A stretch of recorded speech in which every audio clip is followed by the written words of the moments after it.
Hello friends, ఓడిపోయిన వారికి మరొక అవకాశం లేదు అనుకుంటే బహుశా ఈ ప్రపంచంలో గెలిచిన వారు ఎవ్వరూ ఉండలేరు. గొప్ప వాళ్ళందరూ మన వాళ్ళైతే బాగుండు అనుకుంటాం, కానీ మనవాడు గొప్పవాడైతే మాత్రం తట్టుకోలేం. జీవితంలో కోల్పోవడం ఉండదు, నేర్చుకోవడం మాత్రమే ఉంటుంది.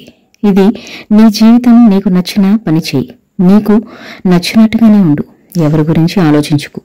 ఓ మనిషి చనిపోతే 2 రోజుల్లో మర్చిపోయే జనం మధ్యన ఉంటున్నాం మనం. కాబట్టి ఎవరిని ఇంప్రెస్ చేయాల్సిన అవసరం నీకు లేదు. మన లక్ష్యం ఎంత ఉన్నతమైందైతే మనకు ఎదురయ్యే సవాళ్లు కూడా అంతే కష్టంగా ఉంటాయి. సంకల్ప శక్తిని ఈ ప్రపంచంలోని ఏ శక్తి ఓడించలేదు. ఒక్కొరి జీవితం ఒక్కోలా ఉండడానికి కారణం వారి ఆలోచన విధానం. ఆలోచనలు సరిగ్గా వింటే జీవితం కూడా సరిగ్గానే ఉంటుంది. మనం ఐఏఎస్ అయినా, ఐపీఎస్ అయినా, లేక నెలకు ₹1,00,000 సంపాదించే సాఫ్ట్వేర్ ఉద్యోగం అయినా సరే, మనం ఊరి నుంచి వచ్చేటప్పుడు నాన్న అడిగే మాట ఏంటో తెలుసా? నాన్న ఖర్చులకు డబ్బులున్నాయా అని కదా. తన జేబులో ₹100 ఉన్నా సరే తన కోసం ₹10 కూడా ఖర్చు పెట్టుకోవడానికి ఆలోచించే నాన్న, తన ఆరోగ్యం బాగా లేకపోయినా మనకు కావలసినవి అన్నీ సమకూర్చే అమ్మ ఉన్న ప్రతి ఒక్కరూ అదృష్టవంతులే. జీవితం ఎల్లప్పుడూ 2వ అవకాశాన్ని ఇస్తుంది. దాన్నే రేపు అని పిలుస్తారు. జీవితం ఓ మర్చిపోలేని ప్రయాణం.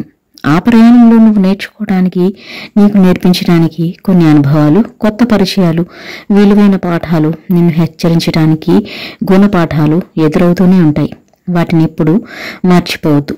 జరిగిపోయిన దాని గురించి ఎప్పుడు చింతించుకో. ఎందుకంటే మనకు జరిగే మంచి మనకు ఆనందాన్ని ఇస్తే, జరిగిన చెడు అనుభవాన్ని ఇస్తుంది. ఎప్పుడు సమయం వృధా చేసుకోకు. ఎందుకంటే నీకు ఉన్నది ఒక్కటే అవకాశం, ఒకటే జీవితం.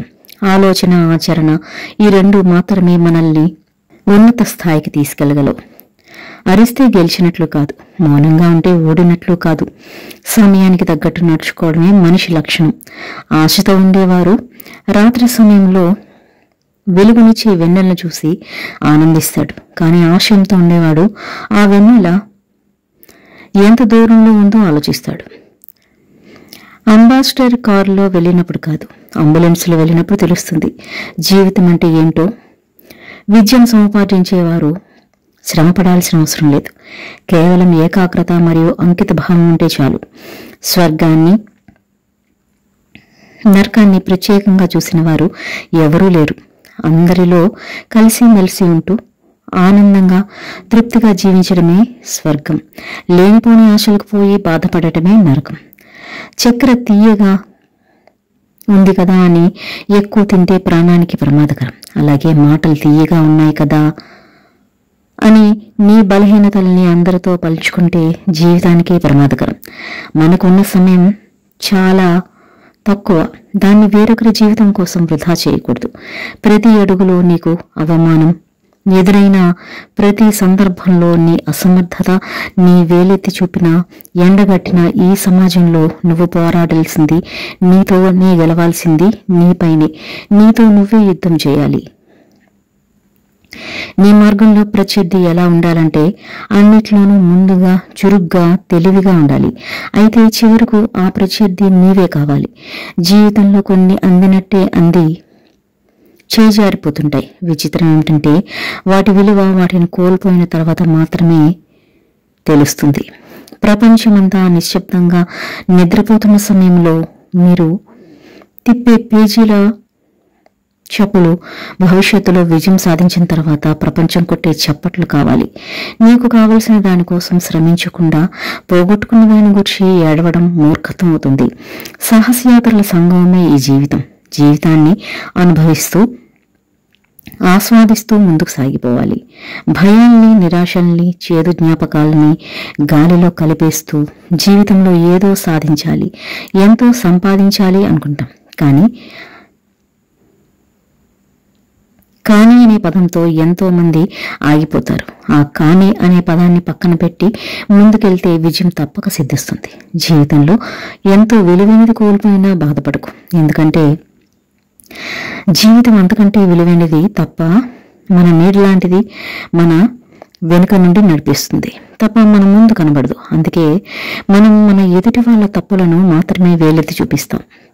బడిలో పాఠాల కంటే మదిలో మాటలకు బరువు ఎక్కువ. ప్రకృతిని మించిన తల్లి లేదు, తల్లిని మించిన ప్రేమ లేదు, కాలాన్ని మించిన గురువు లేడు. కానీ విలువ తెలియని వాడికి విజయాన్ని చూసే హక్కు లేదు. బావి లోతు కొలవచ్చు కానీ మనిషి మనసు లోతు కొలవలేం. క్రమశిక్షణ అంటే అసౌకర్య పరిస్థితుల్లో కూడా సౌకర్యవంతంగా మెలగడం.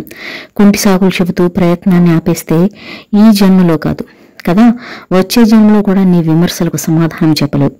నీకు జరిగిన అవమానాలు, అవహేళనలను గూర్చి ఆలోచిస్తూ నీ సమయాన్ని వృధా చేసుకోకుండా వాటిని నీ విజయానికి మెట్లుగా చేసుకుని విజయం సాధించి నువ్వేంటో నిన్ను అవమానించిన వారికి చూపెట్టు. జీవితం అంటే నిన్ను నువ్వు చూసుకోవడం కాదు, నిన్ను నువ్వు రూపుదిద్దుకోవడం. ఎవరు ఏ ప్రయత్నం చేసినా సాఫల్యానికి వైఫల్యానికి అవకాశం సరిసమానంగా ఉంటుంది. కానీ ఏ ప్రయత్నం చేయకుండా ఉంటే వారికి మాత్రం 100కి 100 పాళ్ళు వైఫల్యమే మిగులుతుంది. సంతోషం వచ్చినా బాధ వచ్చినా ఒకేలా ఉండు. సంతోషం నీకు తీయని చిరునవ్వులు ఇవ్వచ్చు, కానీ బాధ తీయని కన్నీళ్లను మాత్రం ఇవ్వదు. 1 నిమిషపు బాధ కోసం 60 సెకండ్ల సంతోషాన్ని మాత్రం కోల్పోకు. నువ్వు ప్రస్తుతం మొక్కవే కావచ్చు, కానీ చెట్టులా తప్పకుండా ఎదుగుతావు. అయితే అది సాధ్యమయ్యేది కొత్త చిగురుని చిగురిస్తేనే కదా. జీవితం కూడా అంతే. రోజు ఏదో ఒకటి కొత్తగా నేర్చుకుంటేనే గొప్పగా బ్రతకగలం. మగువ వజ్రం లాంటిది. విలువ తెలిసిన వాడి చేతిలో పడితే నెత్తిన కిరీటంలో పెట్టుకుంటాడు. ఆ విలువ తెలియని వాడికి దొరికితే రంగురాయి అనుకుని వీధిలోకి విసిరేస్తాడు. మంచి కోసం చేసే పోరాటంలో ఓడిపోయినా అది విజయమే అవుతుంది. తృప్తిని మించిన ధనం లేదు, భక్తికి మించిన మోక్షము లేదు. వైఫల్యం నిరాశ కారణం కాకూడదు, కొత్త ప్రేరణకు ప్రారంభం అవ్వాలి.